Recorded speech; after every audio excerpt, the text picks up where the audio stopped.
मोड़ पर पकड़ा, झपक के चार सिपाही पकड़ा और जो इलाज कराने के लिए पैसा लेकर आया वो छीन लिया का फाइन के नाम पर। हम फाइन हो गया 3,000 फाइन, 4,000 फाइन। तो ये सरकार लूट का सिस्टम बना रही कि जो काम करना है ट्रैफिक को सुधार करना, सुधार नहीं करना, जनता को कैसे लूटना है, कैसे ठगाई करना। लचर व्यवस्था क्यों? ना हॉस्पिटल में हड्डी डॉक्टर है, ना अन्य डॉक्टर की भी व्यवस्था नहीं। और जो व्यक्ति वहाँ इलाज के लिए जाते हैं, मालूम पड़ा कि 2-4-5 घंटा रहते हैं, प्राइवेट हॉस्पिटल चले जाते हैं।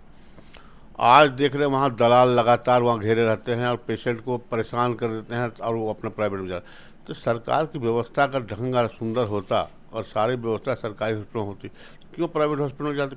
ये सरकार जिस वादे के साथ आई थी कि शिक्षा में सुधार करेंगे, स्वास्थ्य में सुधार करेंगे, लोगों को रोजगार से जोड़ने का काम करेंगे, हर तरफ लगातार नाकाम रहा है। आज देख रहे हैं कि जितने बड़े बड़े पुराने हॉस्पिटल बन गए हैं, हॉस्पिटल बन के बड़ा हाथी जैसे खड़ा है, लेकिन वहाँ ना डॉक्टर है ना नर्स है। भारतीय जनता पार्टी जिनको अवसर देती है, जिनको अपना सैंबल देती है, जिनको चुनाव उतारती है, तो यहाँ तो चुनाव लड़ेंगे। लेकिन मैं चूँकि पूर्व में यहाँ पर कार्य कर चुका हूँ, एक एक जन की समस्या को जानता हूँ। नगर निगम में मैं अध्यक्ष के रूप में नगर परिषद का मैंने काम किया है और शहर को सुसज्जित करने के लिए हमने जितनी जी तोड़ मेहनत किए थे, आज का देखने को मिलता है। दिनेश यादव को मौका मिला यहाँ से प्रतिनिधि करने का, तो क्या कुछ प्री प्लानिंग है कि दिनेश यादव क्या कुछ करेंगे विधायक बनने के बाद? आखिरी सवाल, दिनेश यादव अगर विधायक बनते हैं तो सबसे पहली प्राथमिकता क्या रहेगी गिरिडीह के लिए? सबसे पहली हमारी प्राथमिकता होगा कि झारखंड में आगामी चुनाव को लेकर के पार्टी के नेता लोग तैयारी में जुट गए हैं, या कह सकते हैं झारखंड के विभिन्न पार्टी के नेता लोग अब जमीन पर चलने लगे हैं और चुनाव नज़दीक है। मेरे साथ बातचीत करने के लिए झारखंड के गिरिडीह विधानसभा के नेता दिनेश यादव हैं। ये भी गिरिडीह विधानसभा से भाजपा पार्टी से इस बार ताल ठोकने के लिए तैयार हैं। क्या कुछ इनका तैयारी है, जानने का हम प्रयास करते हैं। नेताजी, सबसे पहले आपको अपना गिरिडीह में स्वागत है। देखिए, अपना गिरिडीह को चैनल को मैं बहुत बहुत धन्यवाद देता हूं कि आप जनता की बात को रूबरू रखते हैं और उनको आईना दिखाने का काम करते हैं। जो जिस क्षेत्र में हो उस बात को आप सच्चाई से लोगों तक पहुंचाने का काम करते हैं, इसलिए बहुत बहुत धन्यवाद देते हैं। और हमारी शुभकामना है कि आपका चैनल इसी प्रकार लोगों को अपनी बात पहुँचाने के एक बात प्लेटफार्म के माध्यम से आप जो रखने का जो अवसर दिया, इसके लिए बहुत बहुत धन्यवाद। आपको भी धन्यवाद। नेताजी, चुनाव नज़दीक है, कुछ ही माह बचा है विधानसभा चुनाव होने को लेकर के। कई नेता लोग अब बूथ स्तर या कह सकते हैं गांव में जा करके समस्या सुनने का प्रयास किया जा रहा है। आपका भी देखा जा रहा है सोशल मीडिया पर, कह सकते हैं आपका भी एक्टिविटी हम लोग देख रहे हैं कि काफ़ी अभी दौरे पर हैं, जनता का समस्या सुन रहे हैं सुबह से शाम तक लेकर के। तो क्या इस बार गिरिडीह विधानसभा से आप भी ताल ठोकने के लिए तैयार हैं क्या? देखिए, हम लोग भारतीय जनता पार्टी के सभी कार्यकर्ता 365 दिन 24 घंटा हम लोग तैयारी रहते हैं चुनाव में, और हर समय हम लोग जनता के बीच जाते हैं, जनता की एक समस्या का निदान करते हैं। आप अगर उसकी जानकारी हो तो हमारे आवाज़ पर देखते होंगे सुबह से कंटिन्यू लोग अपनी अपनी बात को लेकर आते हैं, उसका हम लोग समाधान करने का प्रयास करते हैं। चाहे जिस स्तर का हो, ब्लॉक स्तर हो, थाना हो या डीसी महोदय का हो, या जहां जिन पदाधिकारी संबंधित जो भी काम हो, उसको हम लोग आम जनता की समस्या का निदान करते हैं। इसलिए हम जनता से आशा है, पूर्ण विश्वास हमें है कि आने वाले समय में अगर भारतीय जनता पार्टी हमें प्रत्याशी के रूप पर अवसर देती है तो हम जनता के बीच जाएंगे, अपनी बात को रखेंगे। राय शुमारी का कार्यक्रम चल रहा था भाजपा की पार्टी की ओर से, क्या यहाँ भी कार्यक्रम हुई? बिल्कुल हुई है। परसों दिन का मैं राय शुमारी 11 तारीख को हुआ है, जिसमें जो प्रत्याशी जो अपना भारतीय जनता पार्टी के कार्यकर्ता हैं, सभी लोगों ने अपनी बात को रखा। सभी जितने बूथ संयोजक से लेकर मंडल अध्यक्ष, महामंत्री, जिला अध्यक्ष, प्रदेश के नेता, सभी लोग अपना अपना मत को जो प्रत्याशी के रूप में उनको अपने पक्ष में अपना 3 नाम का चयनित किया है, उसमें अवसर मिला है। गिरिडीह विधानसभा से भाजपा पार्टी से चुनाव लड़ने के लिए कई नेता यहाँ उम्मीदवारी सामने नाम आ रहा है, तो इस बीच दिनेश यादव पर भाजपा पार्टी किस चीज़ को लेकर के विश्वास करे क्योंकि उसे टिकट दे और वह चुनाव जो है सो यहाँ से फतह कर सके? देखिए, आज के दिन का जो परिस्थिति है, भारतीय जनता पार्टी जिनको अवसर देती है, जिनको अपना सिंबल देती है, जिनको चुनाव उतारती है, तो यहाँ तो चुनाव लड़ेंगे। लेकिन मैं चूँकि पूर्व में यहाँ पर कार्य कर चुका हूँ, एक एक जन जन की समस्या को जानता हूँ। नगर निगम में मैं अध्यक्ष के रूप में नगर परिषद का मैंने काम किया है, और शहर को सुसज्जित करने के लिए हमने जितनी जी तोड़ मेहनत किए थे, आज का देखने को मिलता है कि सारे चीज़ों को ये झारखंड मुक्ति मोर्चा की जब से सरकार बनी है, ये सारे चीज़ को बिल्कुल बंद करके आम जनता की जो सुविधा के लिए हमने वाटर एटीएम की व्यवस्था कराए थे कि हर एक जो शहर में जो व्यक्ति आते हैं पूरे ज़िला से चलकर, चाहे कचहरी हो, चाहे बड़ा चौक हो, गांधी चौक हो, हर एक स्थानों पर हमने वाटर एटीएम लगाया था, जो 1 रुपये में 1 लीटर पानी उनको उपलब्ध होता था। लेकिन ये सरकार में के बैठे जनप्रतिनिधि ने उसको बंद करने का काम किया है, और साथ साथ शहरी क्षेत्र में पूरे जिले से चल कर जो लोग आते थे, सबसे बड़ी समस्या थी उनको शौचालय का। तो हर शहर के हर चौक चौराहे पर हमने शौचालय बनवाया, यूरिनल की व्यवस्था करवाएं, ताकि माँ बहन भाई जो भी आए उनको ये इस प्रकार की सुविधा मिले, ताकि उसको अगल बगल भटकना ना पड़े। साथ साथ हमने रेन बसेरा बनवाया, जिसमें शहर के जो गरीब गुरबे हैं, जो रिक्शा चालक हो या अन्य जो दबे कुचले लोग हैं, जिनको कहीं को अब सहारा नहीं मिलता था, वैसे लोगों के लिए हमने रेन बसेरा का इंतजाम कराया, ताकि आप रात में ठहरा कर अपने सुबह अपने अपने काम में जा सकें। झारखंड के 81 विधानसभा सीट में से झारखंड के गिरिडीह विधानसभा सीट सबसे हॉट सीट माना जाता है। ऐसे भी वर्तमान में जो है सत्ता सरकार के विधायक सुदीप कुमार सोनू भी हैं, तो क्या लगता है उससे आप फेस कर पाइएगा? ये तो जनता तय करेगी, और पूरे गिरिडीह की जनता जानती है कि कौन फेस कर सकता है, कौन नहीं कर सकता है, किसमें क्या है। ये पार्टी का निर्णय है। पार्टी अगर हमें अवसर देता है तो हम यहाँ क्या कर सकते हैं, ये तो वहाँ की जनता से आप पूछ जाकर पूछिए कि हम उसको फाइट किस कदर दे सकते हैं। क्योंकि हम पूर्व में भी नगर परिषद का अध्यक्ष के रूप में काम किए हैं, और हमने पूरे गिरिडीह शहरी क्षेत्र में, ग्रामीण क्षेत्र में एक एक गाँव, एक एक बस्ती, एक एक टोला जा जाकर हम लोगों से मिला है, और उसको हर हाल में जो भी समस्या था उसको हमने निदान करने का काम किया है। तो इसलिए हम जानते हैं कि कोई जवाब दे सकता है, तो अब पार्टी तय करे कि हमें अवसर मिलता है तो देखिए काम मुँह तोड़ जवाब देते हैं हम।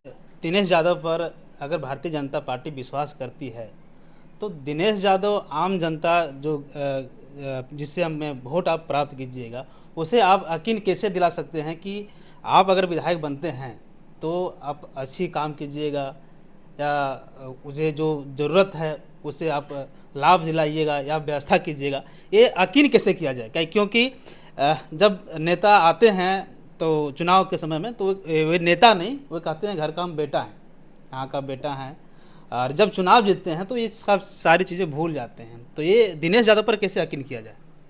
अपना गिरिडीह चैनल के माध्यम को मैं ये बताना चाहता हूँ कि मुझे किसी की बात सुनने की आवश्यकता नहीं। ये सर्टिफिकेट गिरिडीह की आम जनता देगी कि हम उनके विश्वास पर पिछले जो कार्यकाल रहा उस पर हमने खरा उतरने काम किए कि नहीं। आप पूरे शहरी क्षेत्र में चले जाइए, ऐसा कोई मोहल्ला, ऐसा कोई टोला नहीं मिलेगा जहाँ पर प्रधानमंत्री आवास की योजना के अंदर 6800 आवास हमने निर्माण करवाया है। और हमने संकल्प लिया था जब मैं अध्यक्ष के रूप में आया था कि शहरी क्षेत्र से मैं खपड़ा का मकान हटा कर रहेंगे, और उस अभियान को हमने पूरा करने का काम किए हैं। एक एक स्लम बस्ती में चले जाइए और वहाँ जाकर देखिए हमने क्या सुविधा उपलब्ध करवाया है। वहाँ हमने वो उपलब्ध करवाया है जो हमारे गरीब तबके के लोग रहते थे, जिनको धर्मशाला या नहीं मिलता था, कोई शादी विवाह कोई कार्यक्रम हो तो उसका कोई जगह नहीं मिल पाता था, जिसके कारण मायूस कर रह जाता था क्योंकि हमें कोई व्यवस्था नहीं। हमने वैसे बस्तियों में सामुदायिक भवन, विवाह भवन, एक एक गांव में, एक एक मोहल्ला में पार्क की व्यवस्था करवाया। एक आम नागरिक भी बिना पैसे का वहां जाकर शादी विवाह अन्य कार्यक्रम कर सके और उनको समाज में समान अधिकार दिलवाने का हमने प्रयास किया है। तो ये बात जनता यहाँ का खुद बताएगी कि हमने उनके विश्वास के पर खरा उतरने काम किए कि नहीं किए। आप पिछले लगातार देख रहे हैं कई चुनाव में हमने काम किया। जिन जिन क्षेत्र में ऐसे शहरी क्षेत्र का 30 वार्ड हमारे काल टाइम में था, हमने इसको नगर निगम बनाने में हमने अथक प्रयास करके मेहनत करके इसको नगर निगम बनाया। और शहरी क्षेत्र के आसपास के क्षेत्रों में जो हमारे क्षेत्र में आने थे उनको हमने सब लोगों के लिए आवास की व्यवस्था कराया, पानी की व्यवस्था कराया। आज क्या परेशानी क्या, आज हम अध्यक्ष नहीं हैं, आज शहरी क्षेत्र में 3-3, 4-4 दिन पानी नहीं मिलता था, नहीं मिल रहा है। इसका कारण क्या है? यहाँ के जनप्रतिनिधि क्या कर रहे हैं? यहाँ की जो व्यवस्था नगर निगम का है कि 2 टाइम पानी देना है और 1 टाइम भी पानी नहीं दे पा रहा, आखिर में ये कहाँ कमियाँ हैं? सरकार केमिकल का पैसा दे रहा है, उसका लाइम का पैसा, फिटकरी का पैसा, सभी प्रकार का पैसा 2 टाइम का निकल रहा है, लेकिन वो पैसा जा कहाँ रहा? तो यहाँ के जो अधिकारी और यहाँ के जो जनप्रतिनिधि जो उनको मॉनिटरिंग करें, सारे उनके झोली में जा रहा है। ये यहाँ के जनता को समझने का काम है कि आखिर में ये सुविधा होने के बाद, इतनी असुविधा होने के बाद भी यहाँ के जनप्रतिनिधि एक शब्द कोई नहीं उठाया। यहाँ के जनप्रतिनिधि पहल नहीं किया। 3-3 दिन तक लगातार पानी नहीं मिला है। पूरे बरगंडा क्षेत्र के लोगों को पीस जाइए। ये बात है, हमने काम किया है नहीं किए हैं ये तो जनता तय करेगी। और जनता का हमें आसानी पर विश्वास है कि मेरे कार्यकाल में जो काम हुआ है आज भी कोई उंगली नहीं उठा सकता कि हमने, जो व्यक्ति मेरे पास आया वो निराश होकर लौटा। हमने सभी लोगों के, सभी धर्म के, किसी जाति, किसी धर्म, किसी मजहब का हो, हमने कोई भेदभाव नहीं किया, हर एक व्यक्ति के लिए काम किया। आप मुस्लिम समाज में चले जाइए, मुस्लिम समाज में जाकर लोगों से पूछिए कि हमने उसके लिए काम किया है, सेवा किए हैं। अगर सेवा किए हैं उनका हम बात सुने हैं, उनकी सुख दुख में खड़ा होने का काम किए हैं, हमें अवसर मिलेगा तो हमको अपना आगे काम करने का अवसर उनके द्वारा मिलेगा। ये हमें आसानी पूर्ण विश्वास हमें। जो समस्या आप बता रहे थे, यहाँ स्थानीय विधायक मौन है, यहाँ के जनप्रतिनिधि या प्रशासन पदाधिकारी मौन है, तो दिनेश यादव भी इसको लेकर के जोरदार आंदोलन नहीं करते हैं, आखिर क्यों नहीं? आंदोलन क्यों, कैसे नहीं करते हैं? लगातार बात को रख रहे हैं, हमेशा बात को रख रहे हैं, समस्या को यहाँ के अधिकारी से अवगत करा रहे हैं क्या समस्या है, इसको निदान क्यों नहीं हो पा रहा है। अगर हम आवाज़ नहीं उठा रहे हैं तो यह जनता बताएगी कि हम उसके लिए लगातार प्रयास कर रहे हैं कि नहीं कर रहे हैं। ये आप कह रहे हैं कि हम प्रयास हमारा सदैव रहता है। हम सुबह 7 बजे से मेरे घर में लोगों का आवागमन होता है, पूरे शहरी क्षेत्र में, पूरे गिरिडीह जिला के लोग आते हैं और एक एक व्यक्ति की बात सुनते हैं और एक एक व्यक्ति का काम जो भी लेकर आता है उसको हम समाधान करने का प्रयास करते हैं। पूरे जिले में चल कर जाइए, लोग से पूछिए हम गए तो वहाँ हमारे काम हुआ, हमने उससे कोई धोखाबाजी किया, कोई गलत काम किया, या उनके काम करवा कर बिल्कुल 100% सेवा देने का काम किया कि नहीं किया। अगर दिनेश यादव को मौका मिला यहाँ से प्रतिनिधि करने का, तो क्या कुछ प्री प्लानिंग है कि दिनेश यादव क्या कुछ करेंगे विधायक बनने के बाद? देखिए, यहाँ का मूलभूत समस्या है कि यहाँ रोजगार सबसे बड़ा एक समस्या है कि सरकार के पास कोई नियोजन नीति नहीं है, कोई इंडस्ट्रियल कोई नीति नहीं तैयार कर कारण जितने कल कारखाने हमारे यहाँ चलते थे लगभग सब बंद के कागार पर है। क्या कारण है? हमारे यहाँ हज़ारों की संख्या में मजदूर काम करते थे, सारा फैक्ट्री बंद होने के कारण दूसरे शहर में जाकर लोग रोजगार कर रहे हैं। आम जनता त्राही मामता कर, क्राइम बढ़ गया है, चोरी डकैती होने लगा है। क्यों? घर में 2 टाइम का अनाज नहीं है। तो लगातार देख रहे हैं हत्या, बलात्कार, सभी प्रकार की घटनाएं हो रही, लेकिन सरकार बिल्कुल रोकने में अक्षम है।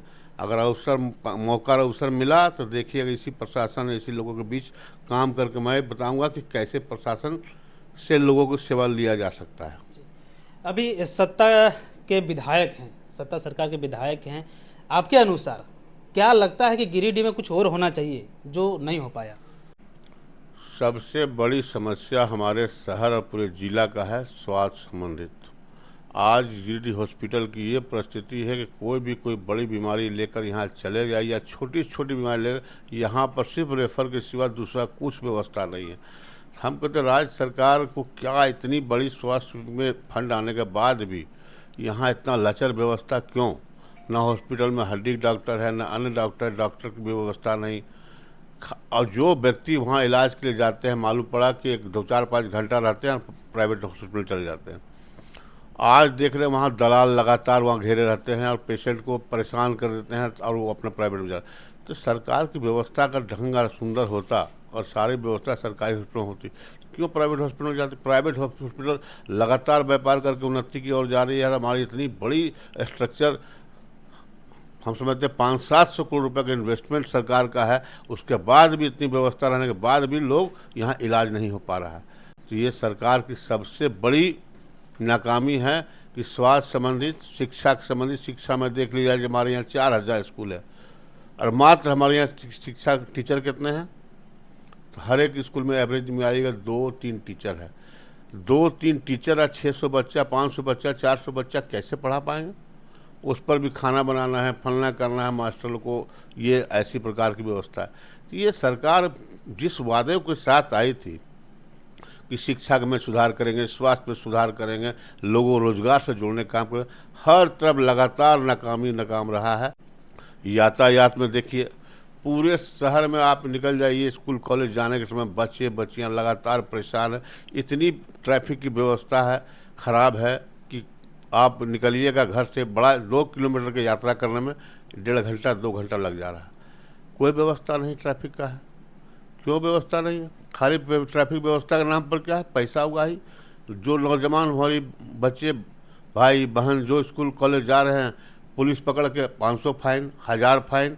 बस एक ही काम है ट्रैफिक का कि बस आम जनता, आम गरीब आदमी जो इलाज कराने के लिए गांव देहात से आते हैं, अब गांव से बच्चे आदमी पर गाड़ी की व्यवस्था नहीं है तो किसी मोटरसाइकिल वाले को पकड़ कर आते हैं। तो मोटरसाइकिल के पकड़ कर आए तो बीच में पेशेंट, उसके बगल में उसके गार्जियन बैठा कर आते हैं। जैसे वो इलाज कराने क्या जगह मोड़ पर पकड़ा, झपक के 4 सिपाही पकड़ा और जो इलाज कराने के लिए पैसा लेकर आया वो छीन लिया। का फाइन के नाम पर हम फाइन हो गया, 3000 फाइन, 4000 फाइन। तो ये सरकार लूट का सिस्टम बना रही, जो काम करना है ट्रैफिक को सुधार करना, सुधार नहीं करना, जनता को कैसे लूटना है, कैसे ठगाई करना है। स्कूल के बच्चे लोग स्कूल में नहीं जा पा रहे हैं, उसके माँ बाप घबरा रहे हैं कि जाएगा अभी स्कूल में।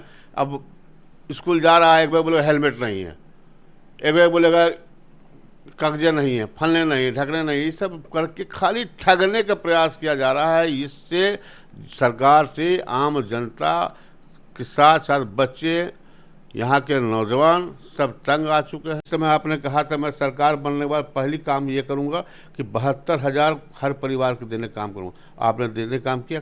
नहीं मिला। आपने कहा था 5 लाख युवाओं को रोजगार देने काम करेंगे। 5 लाख क्या 5000 को रोजगार आपने दिया? बिल्कुल नहीं दिया। तो ये सारी धोखाबाजी कर आपने सरकार बनाने का काम किया। आपने कहा था आवास में जो हम 3 रूम का एक आवास देंगे जिसमें 3 रूम होगा, लैट्रिन बाथरूम किचन होगा। आप क्या कह रहे हैं? अबुआ आवास के नाम पर दे रहे हैं। किसको दे रहे हैं? तो अच्छा कर रहे हैं ना, केंद्र सरकार बंद कर दी तो अब आवास दे रहा है, सभी को लाभ मिल रहा है। प्रधानमंत्री आवास बंद कहाँ किए? प्रधानमंत्री आज तो फिर घोषणा किए हैं। तो फिर इतना दिन पहले राज्य सरकार पूर्व में जितने पैसा यहाँ पर आया है उस पैसे के हिसाब दिए तब ना अगला अलॉटमेंट आपको देगा। आपको पैसा लिया निपट के बराबर कर दिए। आप सरकार का नियम है 1 रुपया का देना है तो 75% भारत सरकार दे, 25% राज्य सरकार देना है। इनने क्या किया कि 75% का तो काम कर दिया, दिखा आपको। आप राज्य सरकार, भारत सरकार हिसाब मांग रहा है कि आप हमने दिया 1 रुपया तो आपको 25 पैसा उसमें आपको लगाना था, आपने लगाया नहीं, जिसके कारण आप हिसाब नहीं दे पा रहे, जिसके कारण प्रधानमंत्री आवास रुका हुआ था। अभी क्या सहमति बन गई जो अभी मोदी जी 15 तारीख को लागू करने वाले हैं? लागू इसलिए करने जा रहे कि आम जनता त्राहिमाम करें, इस पर भी कार्रवाई होने जा रही है। अभी तत्काल बोला गया है कि आप अविलंब हिसाब भेजें, तब तक हम इस दूसरा अलॉटमेंट कर जो हमारा पेंडिंग पड़ा हुआ था प्रधानमंत्री आवास के हम पैसा भेज रहे हैं ताकि चालू हो। आम जनता में जो कठिनाई उसको हम दूर कर सकें। वो प्रधानमंत्री गरीब की बेटा है, गरीब की समस्या समझता है, एक एक समस्या का निदान करते हैं। लगातार देख रहे हैं गैस की समस्या, खाद्यान्न हो, सब चीज़ पूर्ति कर रहे हैं। क्यों? इतनी बड़ी कोविड काल हुआ, एक भी व्यक्ति हमारे यहाँ को कष्ट में आया?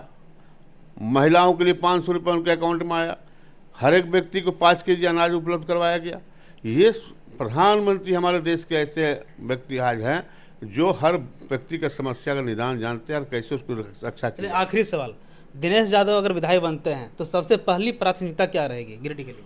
सबसे पहली हमारी प्राथमिकता होगा कि रोजगार को बढ़ावा दें। यहाँ के जो युवा दूसरे राज्य में जा रहे हैं, दूसरे जिले में जाकर रोजगार करें, उनको यहाँ रोजगार से जोड़ने का काम करें। यहाँ कल कारखाने का नीति सरकार से बोलेंगे, पहले नीति इंडस्ट्रियल नीति बनाइए ताकि अभी राज्य सरकार के द्वारा क्या कहा गया था 75% यहाँ के लोगों को रोजगार मिलेगा। आप किसी भी कल कारखाने में चले जाइए, 75% यहाँ के लोग को बहाली हुआ है। मात्र हमको लगता है 5 से 10% लोकल है, बाकी 90% बाहरी लोग काम कर रहे हैं। क्या राज्य सरकार नहीं जान रही है? यहाँ के जनप्रतिनिधि नहीं जान रहे हैं? बार बार विजिट में जाते हैं कि पॉल्यूशन की समस्या है, फलना है, क्या कार्रवाई हुआ? आप विजिट में तो जाते हैं, गए, मिले जुले और शाम होते तो सुबह हुआ सब ठीक हो जाता है। कैसे ठीक हो जा रहा है? आपने पहले जैसे चुनाव जीते तैसी सभी कल कारखानों को आपने गया और विजिट करना शुरू किया, पॉल्यूशन मुक्त गिरिडीह बना देंगे। आज पूरे इंडस्ट्रियल क्षेत्र से धुआं उड़ता है, पूरे शहरी क्षेत्र में आगे गिरता है। एक एक घर के छत पर चढ़ जाइए, सब ऊपर में आपको काला काला धब्बा मिलेगा। माननीय ने तो कहे थे कि हम पॉल्यूशन मुक्त करा देंगे, कहाँ पॉल्यूशन मुक्त करवा पाए? 75% यहाँ के स्थानीय को रोजगार देंगे, पर 75% का 10% में नहीं दिलवा पाया। सरकार सिर्फ बेवकूफ़ बनाने का काम की है, जनता समझ चुकी है। सिर्फ यहाँ क्या हुआ, लूट का काम हुआ है। हर क्षेत्र में, जिस क्षेत्र में चले जाइए, ऐसा कोई विभाग नहीं है जहाँ बिना सुविधा शुल्क दिए बिना आप काम करवा लो। क्यों, कैसे हो रहा है? यहाँ के जनप्रतिनिधि की बिना मर्जी की हो रही है। सारे सब में संलिप्त रहने के कारण ये घटना हो रही है। आप थाने में जाइए, कोई बात नहीं सुनता, ब्लॉक में जाइए, कोई बात नहीं सुनते। आप उनको चढ़ावा चढ़ाइए, तुरंत सुनते हैं। आप उनको स्थानीय पास जाइए, पैरवी कराइए, तुरंत सुनता है। क्या मतलब है? आम जनता की सेवा के लिए सरकार बाहर की, सरकार के पैसे से उनको तनख्वाह मिलती है, सरकार की सेवा नहीं करके आम जनता को परेशान किया जा रहा है। कल कारखाने की बात कर रहे हैं, पॉल्यूशन की बात कर रहे हैं, इस मुद्दे पर दिनेश यादव भी चुप नजर आते हैं। चुप रहते? कैसे चुप रहते हम? लोग तो कह रहे हैं कि आवाज़ कभी नहीं उठा रहे। आवाज़ नहीं उठा रहे तो कौन दूसरा भी बोल रहा है क्या? तो अभी चुनाव के समय बता रहे हैं, और जब उससे पहले लगातार बोल रहे हैं आप। जबकि हर बैठक में हमारी इस बात को नहीं सुने हैं। हमने कहा है, हमने ये भी कहा है कि बीपीएल श्रेणी के जितने बच्चों को 25% गिरिडीह में एडमिशन होना चाहिए स्कूल में, उसका भी हमने कई बार मुद्दा उठाया कि जब सरकार का नियम है कि 25% बीपीएल परिवार के बच्चों को यहाँ पर बहाली एडमिशन स्कूल में होना है, क्या इसका स्टेटस है? हमने हमेशा आवाज़ आम जनता को उठाने का काम किया और उठाते रहूँगा। जब तक मैं यहाँ पर हूँ, जब तक मैं गिरिडीह में हूँ, तब तक इस समस्या का निदान करने का हमें लगातार प्रयास जारी रहेगा। तो झारखंड के कह सकते हैं भाजपा पार्टी अब चुनाव, आगामी विधानसभा चुनाव लड़ने के लेकर के तैयार है, और अब यहाँ के नेता कह सकते हैं क्षेत्र भ्रमण कर रहे हैं और आरोप प्रत्यारोप एक दूसरे पर अब लगा रहे हैं। अब देखना बड़ा दिलचस्प होगा कि इस जगह से, गिरिडीह विधानसभा से भाजपा किसे सीट देती है। वर्तमान में यहाँ से झामुमो के विधायक सुधीर कुमार सोनू हैं, वे भी मजबूती से इस बार पेश आने वाले हैं। तो आपकी राय जो भी हो कमेंट कर जरूर बताइएगा। फिर हम मिलेंगे अगले वीडियो में, तब तक जय हिंद।